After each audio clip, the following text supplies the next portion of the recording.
इस वीडियो में हम प्रश्नावली 1.2 को हल करने का प्रयास करेंगे।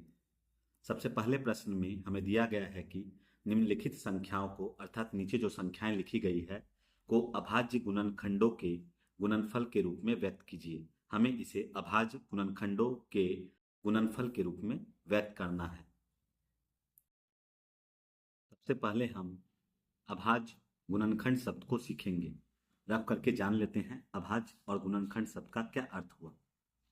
तो अभाज्य अभाज्य शब्द का अर्थ हुआ वे संख्याएं जो एक से भाग लगे और खुद से भाग लगे, अर्थात वे सभी संख्याएं जो एक से भाग लगती है और खुद से भाग लगती है, ऐसी संख्याओं को अभाज्य संख्या कहा जाता है। उदाहरण के लिए दो को देखें। दो एक तो एक से भाग लगती है और एक खुद से भाग लगती है, इसलिए परिभाषा के कैटेगरी पर या परिभाषा के आधार पर यह अभाज्य संख्या हुआ। क्यों? क्योंकि यह एक से भाग लग रहा है और खुद से भाग लग रहा है। चार के बारे में हम देखें तो चार को एक भाग लगा देती है, दो भाग लगा देती है और चार खुद से भाग लगता है। तो परिभाषा के अनुसार जो एक से भाग लगे और खुद से, तो एक से यह भाग लग रहा है और खुद से भाग लग रहा है। इसके अलावा यह दो से भी भाग लग रहा है, इसलिए चार के बारे कहा जा सकता है कि चार अभाज्य संख्या नहीं है। दूसरा शब्द है गुणनखंड।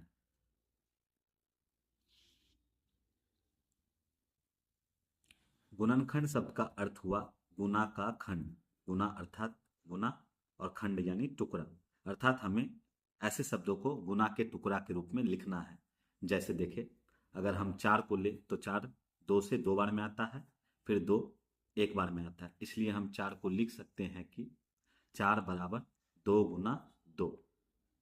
और यदि बात करें अभाज्य गुणनखंड का,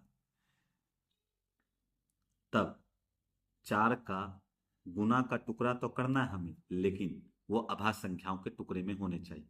तो चार जो कि एक संख्या है, यह गुणनखंड या गुना का टुकड़ा तो हुआ, और ये जो है अभाज्य संख्या है और यह भी अभाज्य संख्या है। अर्थात अभाज्य गुणनखंड का अर्थ हुआ शब्दों को ऐसे तोड़ना ताकि वह अभाज्य संख्या का गुना के रूप में टूट जाए। यहाँ दो अभाज्य है, अभाज्य है, एक हमने क्यों नहीं लिखा? क्योंकि एक अभाज्य संख्या नहीं है, इसलिए इसे अभाज्य संख्या के रूप में हमने शामिल नहीं किया था। तो यह बेसिक बातें थी। अब हम प्रश्नों को हल करेंगे। अब हम पहले प्रश्न को हल करते हैं। तो हमें दिया गया है 140 को हमें अभाज्य गुणनखंडों के गुणनफल के रूप में लिखना है। तो हम 140 लिख लेते हैं। इसके बाद इधर कोना में हम इसे रफ करके देख लेंगे। तो दो का पहाड़ा में 14 7 बार में आता है, दो का पहाड़ा में 0 0 बार में आता है। फिर दो से हम दो का पहाड़ा में 7 नहीं आता है, तो 6 आता है 3 बार में, और यहाँ एक बचेगा, एक पर 0 चढ़ गए और ये 10 हुआ, दो पाँच 6 10। फिर इसे हम 5 से काट लेंगे। 5 का पहाड़ा में यह 7 बार में भाग लगता है और 7 फिर एक बार में लगता है। इस प्रकार 140 को हम लिख सकते हैं 2 गुना 2 गुना 5 गुना 7। एक हम नहीं लिख सकते हैं क्योंकि एक अभाज्य संख्या नहीं है। क्वेश्चन में या प्रश्न के अनुसार अभाज्य गुणनखंड होना चाहिए। तो दो अभाज्य संख्या है, ये दो अभाज्य संख्या है, 5 अभाज्य संख्या है, 7 अभाज्य संख्या है। इस प्रकार यह 140 का अभाज्य गुणनखंड हुआ। इसे हम और आसान शब्दों में लिख सकते हैं। दो दो बार है तो इसे हम 2 पे पावर 2 लिख सकते हैं, फिर 5 लिख सकते हैं और फिर 7। यह हमारे पहले प्रश्न का उत्तर हुआ। अब हम दूसरे प्रश्न को हल करेंगे। अब हम प्रश्न 2 को हल करेंगे। प्रश्न 2 को हम लिख लेते हैं। प्रश्न 2 में हमें दिया है 156 का हमें अभाज्य गुणनखंडों के गुणनफल के रूप में लिखना है। तो रफ में हम 156 को तोड़ लेंगे।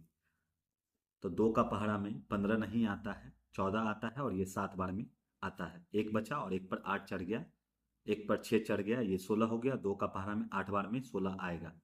फिर इसे हम 2 से तोड़ लेंगे।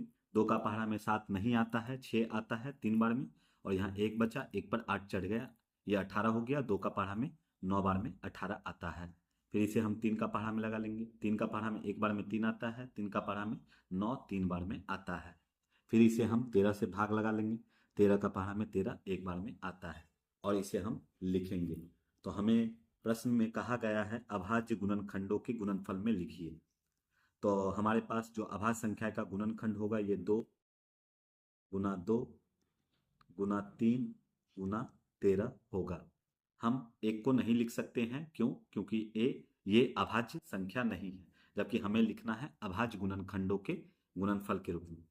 तो इसे और आसान में हम लिख सकते हैं, 2 यहाँ 2 बार है तो 2 पर पावर 2 गुना 3 गुना 13, यह हमारा 156 का अभाज्य गुणनखंड का गुणनफल हुआ और यही हमारा उत्तर हो गया। प्रश्न 3 में हमें 3825 को अभाज्य गुणनखंडों के रूप में व्यक्त करना है। सबसे पहले हम आसान रूप में इसे तोड़ लेंगे। 3825 को या 5 से भाग लगेगा। 5 का पहाड़ा में 38 नहीं आता है, 35 आता है। 5 का पहाड़ा में 7 बार में 35, यहाँ 3 बचा, 3 पर 2 चढ़ा, ये 32 हो गया। 5 का पहाड़ा में 32 नहीं आता है, 30 आता है, 6 बार में लिख लिया, और यहाँ 2 बचा, 2 पर 5 चढ़ गया, 25, 5 25। फिर इसे हम 5 से भाग लगाएंगे क्योंकि अंत में 5 है। तो 5 का पहाड़ा में 7 नहीं आता है, 5 का पहाड़ा में 5 आता है एक बार में, यहाँ 2 बचा, 2 पर 6 चढ़ गया, 26 हुआ। 5 का पहाड़ा में 5 बार में 25 हुआ, यहाँ 1 बचा, 1 पर 5 चढ़ा, यहाँ 15 हो गया। 5 का पहाड़ा में 3 बार में 15 हुआ। फिर इसे हम 3 से भाग लगा लेंगे। 3 का पहाड़ा में 5 बार में 15 हुआ, 3 का पहाड़ा में 1 बार में 3 हुआ। फिर इसे हम 3 से भाग लगाएंगे। 3 का पहाड़ा में 5 नहीं आता है, 3 का पहाड़ा में 3 आता है एक बार में, यहाँ 2 बचा, 2 पर 1 चढ़ गया, 21 हुआ। तो 3 का पहाड़ा में 7 बार में 21 आया, और 17 का पहाड़ा में 17 एक बार में आ गया।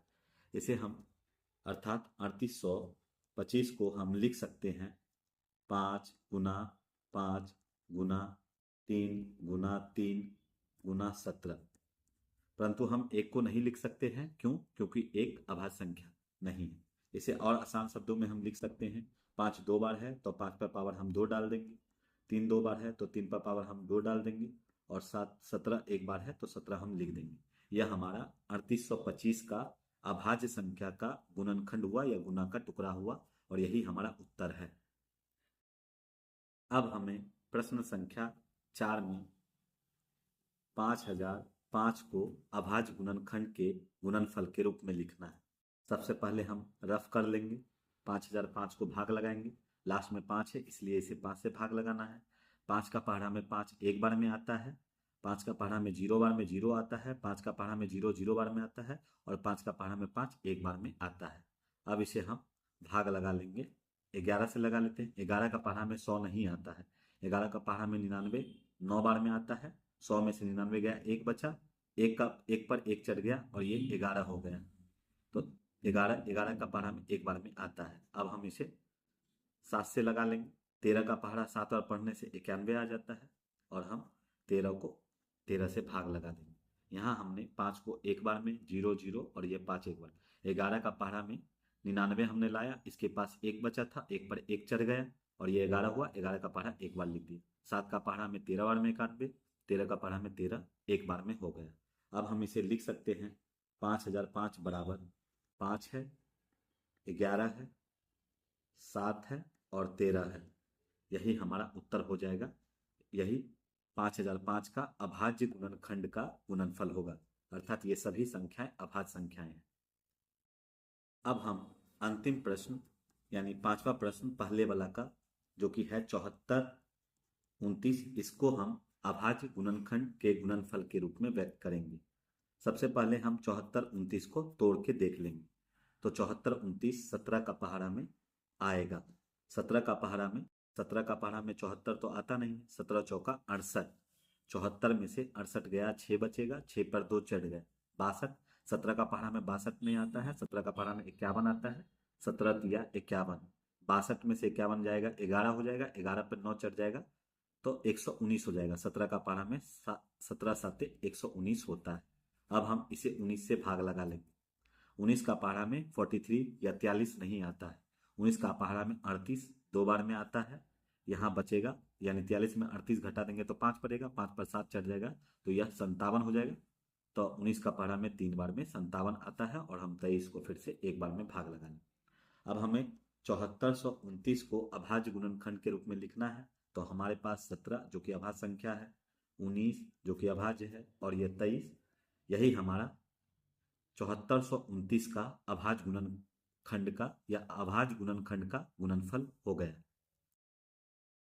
प्रश्नावली 1.2 के प्रश्न संख्या 2 के अनुसार पूर्णांकों के निम्नलिखित युग्मों, युग्म मतलब जोड़ा में, यहाँ जो संख्याएं हैं ये जोड़ा में है, ये संख्याएं जोड़ा में है अर्थात युग्म है, और ये पूर्णांक है क्योंकि हमने पढ़ा है कि धनात्मक, ऋणात्मक और शून्य संख्या पूर्णांक का हिस्सा होती है।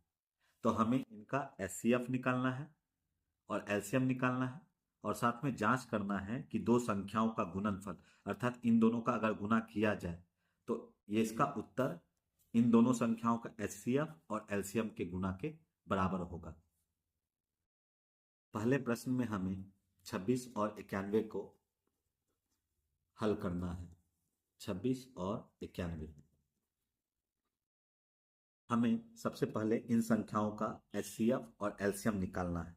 तो 26 को हम रफ में लिख लेते हैं 2 का पहाड़ा में 13 बार में, 13 का पहाड़ा में 1 बार में, और 91 को भी हम लिख लेंगे 13 का पहाड़ा में 7 बार में 91 होता है और 7 का पहाड़ा में 1 बार में होता है। अब इसे हम बारी बारी से 26 को लिखेंगे कैसे, 26 2 गुना 13 गुना 1। अब हमें ध्यान देना है कि यहाँ हमें 26 का गुणनफल या गुणनखंड अभाज्य संख्या में हो जरूरी नहीं है, इसलिए हमें 1 लेना होगा क्योंकि एचसीएफ कभी कभी 1 आता है, कुछ नहीं आता है। फिर हमें 91 लिखना है, 91 13 है, फिर ये 7 है और फिर ये 1 है। अब हमें एचसीएफ के लिए 26 और 91 का एचसीएफ वही होगा जो दोनों में है, अर्थात 13 दोनों में है तो हम 13 ले लेंगे, 1 दोनों में है हम 1 ले लेंगे, 13 को 1 से गुना कर देंगे, हमारा एचसीएफ 13 आ जाएगा। फिर हमें एलसीएम के लिए हमें देखना है कि जो सबसे ज्यादा बार है वो लेना है। तो 2 सबसे ज्यादा बार एक ही बार है तो 2 एक बार लिख देंगे। 13 सबसे ज्यादा बार कितना बार है, एक ही बार है, क्योंकि 2 बार 3 बार तो नहीं है, दोनों में सबसे ज्यादा बार जो है उसे लेना है। तो दोनों जगह पर 13 एक ही बार है अर्थात 13 हाईएस्ट एक बार ही, तो हमने 1 13 ले लिया। 7 हाईएस्ट कितना बार है, एक ही बार है, 7 ले लिया, और 1 हाईएस्ट दोनों में एक ही बार है, 1 लिख लिया। इस तरह से हम 2 गुना 13, 2 को 13 से गुना करेंगे तो हमें 26 मिलेगा। 26 को हम 7 से गुना कर लेंगे, 6 7 42 का 2 हाथ में रह गया 4, 2 7 14 4 18। इस तरह हमें 26 और 91 का एलसीएम 182 मिल गया। अब प्रश्न में था जांच कीजिए, अर्थात हमें जांच भी करना है। तो जांच हम लिखेंगे, जांच क्या करना है कि दो संख्याओं का गुणनफल, दो संख्याओं का गुणनफल बराबर एचसीएफ गुना एलसीएम होता है, यह हमें सिद्ध करना है या जांचना है। तो दो संख्याएं कौन सी है, तो 26 और 91 है, और गुणनफल का मतलब गुना हुआ, तो इन दोनों को हम गुना कर देंगे 26 गुना 91, और हमारा एचसीएफ इन दोनों का जो आया है, एचसीएफ आया है 13 तो 13 कर देंगे, और गुना है तो गुना डाल देंगे, एलसीएम आया 182 तो 182 लिख लेंगे। अब हम गुना करके देखेंगे तो हम 26 को 91 से गुना कर लेंगे, 6 एका 6, 2 एका 2, 6 नमा 54, हाथ में रह गया 5, 2 नमा 18 और 5 23 हुआ। अब हम 6 4 2 6 और ये 23 लिख लेंगे, अर्थात 26 और 91 को गुना करके हमारा जो उत्तर आया वह 2366 आया। इसी तरह से हम 13 और 182 को गुना कर लेंगे, रफ करेंगे, कोना में दिखा देंगे, 182 गुना 13, 2 का पढ़ा 3 बार पढ़ा 6 आया, 8 का पढ़ा 3 बार पढ़ा तो 24, हाथ में लग गया 2, 1 का पढ़ा 3 बार पढ़ा 3 और 2 5, कट लगा दिया हमने। 2 का पढ़ा 1 बार पढ़ा 2 आया, 8 का पढ़ा 1 बार पढ़ा 8 और 1 का पढ़ा 1, 6 4 2 6, 8 5 13 का 3, हाथ में लग गया 1 और 1 2 हो गया, अर्थात इसका भी हमें उत्तर 2366 मिला। यह गुना करने के बाद हमारा समान हो गया, अर्थात जो कहा गया था दो संख्याओं को गुना करने पर वह एचसीएफ और एलसीएम के बराबर आता है, इसलिए हमारा यह प्रश्न सिद्ध हुआ या जांच हो गया। यह रफ दिखाना नहीं है प्रश्न में, हमारा उत्तर यहाँ से लेकर यहाँ तक हो गया। अब हम प्रश्न संख्या 2 को हल करेंगे, 2 को लिख लेते हैं। प्रश्न संख्या 2 में हमें दिया गया है 510 और 92 का हमें सबसे पहले एचसीएफ निकालना है, फिर एलसीएम निकालना है और फिर ये जांच करना है कि इन दोनों को गुना करने पर एचसीएफ गुना एलसीएम के बराबर आएगा। तो हम सबसे पहले 510 को तोड़ लेंगे। 2 का पहाड़ा में 5 नहीं आता है, 2 दूना 4 अर्थात 4 आता है 2 बार में। फिर यहाँ 1 बचा, 1 पर 1 11 हो गया, 2 5 10, 1 बचा 0, 2 5 10।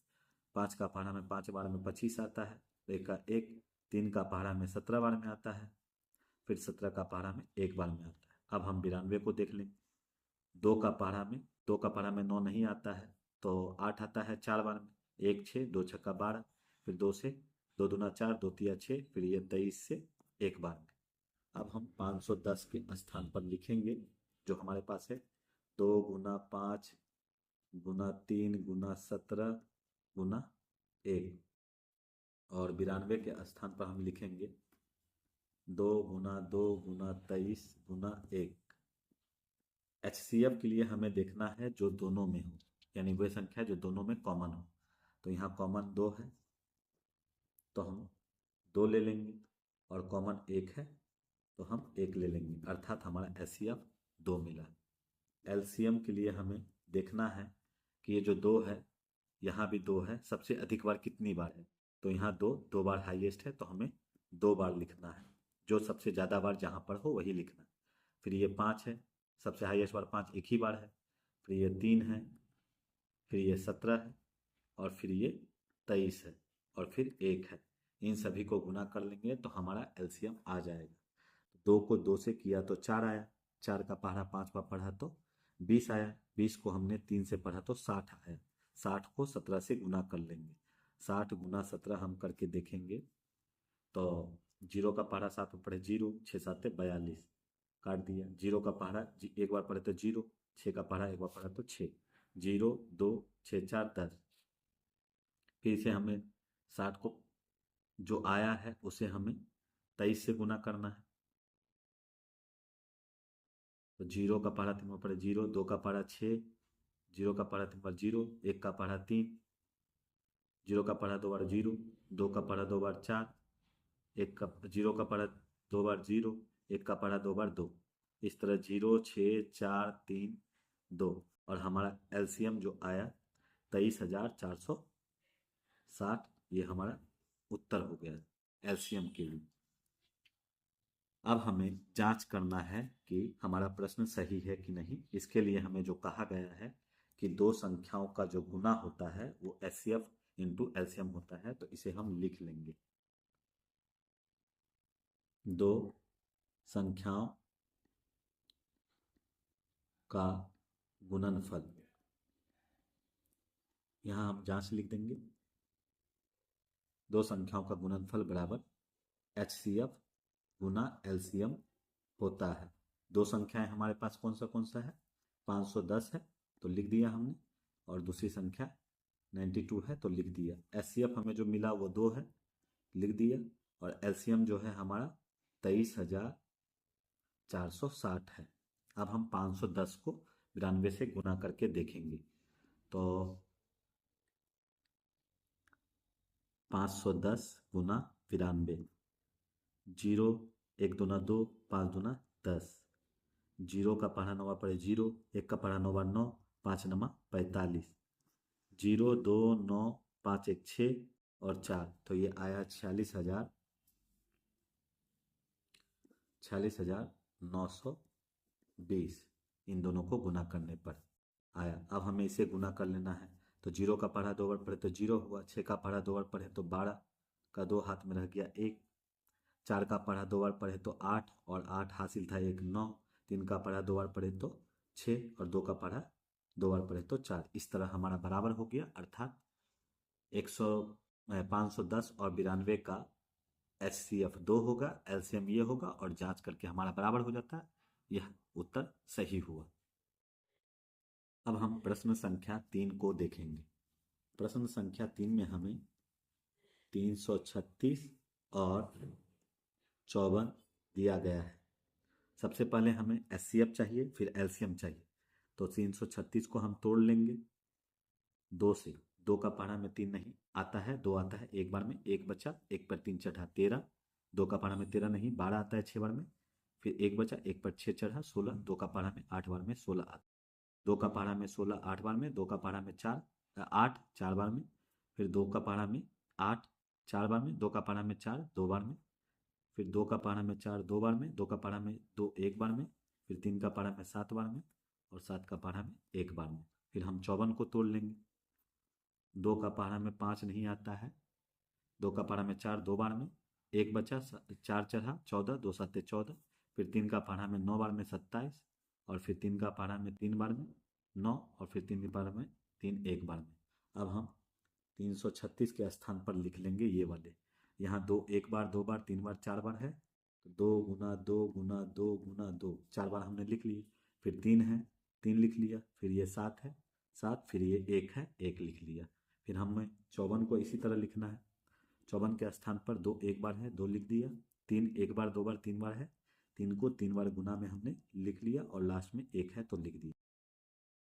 अब हमें HCF चाहिए, तो HCF वही होगा जो दोनों में हो।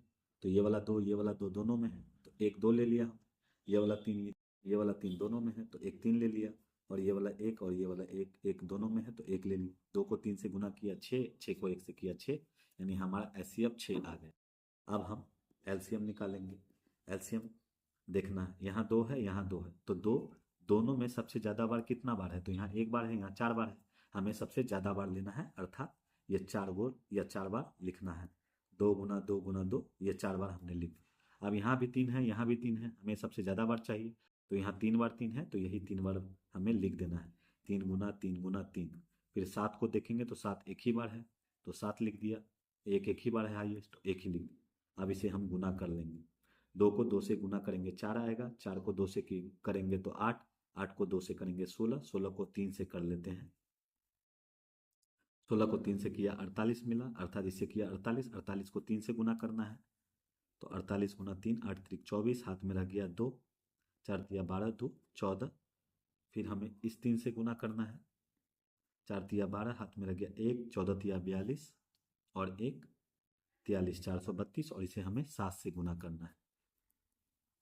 2 का पहाड़ा में 2 का पहाड़ा 7 बार पढ़ेंगे तो 14 आएगा, हाथ में रह गया 1। 3 का पहाड़ा में 7 बार पढ़ेंगे तो 3 7 21, और 1 22, हाथ में रह गया 2, 4 7 28 2 30। इस तरह हमारा LCM आया 3024। अब हम इसे जांच कर लेंगे। तो जांच करने के लिए हमारे पास जो सूत्र है वो है दो संख्याओं का गुणनफल बराबर है हमारा HCF गुना LCM। तो दो संख्याएं हमारे पास कौन सी है, 336 और दूसरी है 54। ये होती है HCF यानी 6 गुना LCM यानी 3024।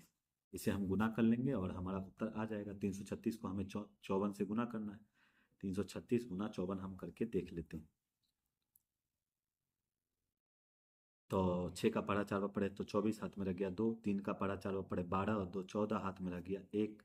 3 का पढ़ा 4 बार पढ़े 12 और 1 13। फिर से 5 से 6 का पढ़ा 5 बार पढ़ा हमने तो 6 5 30, हाथ में रह गया 3। 3 का पढ़ा 5 बार पढ़ा हमने 15 3 18, हाथ में रह गया 1। 3 का पढ़ा 5 बार पढ़ा 15 1 16। इस तरह से 4 4 8 3 11, 6 1 7 1 8 और ये 1। तो हमारा आंसर आया 18,144। इसे हम गुना कर लेंगे ताकि उत्तर बराबर आना चाहिए। तो 3024 को कितना से गुना करना है, 6 से। तो 6 चक्का 24 का 4, हाथ में रह गया 2। 2 छक्का 12 और 2 14, हाथ में रह गया 1। 0 और को 6 से पढ़ेंगे 0 होगा, 0 1 1 हो गया। 3 छक्का 18। तो इसका भी उत्तर हमारे पास आ गया 18,144, अर्थात हमारा उत्तर सही है या फिर जांच हो गया।